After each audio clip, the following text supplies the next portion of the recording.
Definitely আজকের ডেটে এই সমস্যা যেটা আছে এতে হাজার হাজার মানুষ আজকে এই কষ্টে ভুগছেন, যারা দেখা যায় যে হাত থেকে মুভমেন্টস করতে পারছেন না, রান্নাঘরে রান্না করতে তাদের অসুবিধা হচ্ছে, আজকে জামা কাপড় পরতে অসুবিধা হচ্ছে, বিভিন্ন টাইপের প্রবলেম। হাত যদি ব্লকেট হয় তাহলে একটা মানুষ কি বললো যে পঙ্গু হয়ে যাওয়ার মতো অবস্থা, তার কেন মুভমেন্টসটাই ব্লক হয়ে যায়, মানে তার লাইফটা কি বলে নিরস হতে আরম্ভ করে।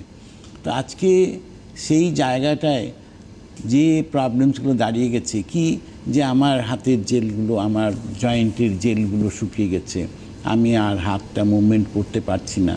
তো বহু মানুষ এখানে অপারেশনের কথা বলেন, কিন্তু অপারেশনটা কি সাকসেসফুল হয়েছে কারো?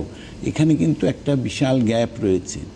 কিন্তু আজকে গাঙ্গুলি আয়ুর্বেদ কি বলছে, যে এখানে যে জেলটা আপনার ড্রাই হয়ে যাচ্ছে, সেই জেলটা বাই মেডিসিনাল ট্রিটমেন্টে ওটা রিফর্মেশন হচ্ছে, রিফর্মেশন হয়ে আপনার নর্মাল হাতটাকে মুভমেন্ট করতে পারছেন।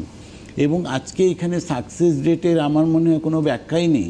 মোর দেন 98% মানুষের সাকসেস রেট এটাই আছে, যা তারা প্রত্যেকে যারা এসছেন প্রবলেম নিয়ে এসছেন, 30 বছরের প্রবলেম নিয়ে এসছেন, 20 বছরের নিয়ে এসছেন, 5 বছরের প্রবলেম নিয়ে এসছেন, কিন্তু 30 ডেজ পরে তারা দেখতে পাচ্ছেন যে এখন আমি ধীরে ধীরে করে মুভমেন্টটা করতে পারছি, এবং তার লাইফে একটা বিশাল পরিবর্তন তারা দেখতে পেয়েছেন, যে হাত আমি যেটা আমার ব্লকেট হয়ে গেছিলো সেখান থেকে আমি নিস্তার পেয়েছি এবং আমি সহজ লাইফটাকে মেনটেন করছি।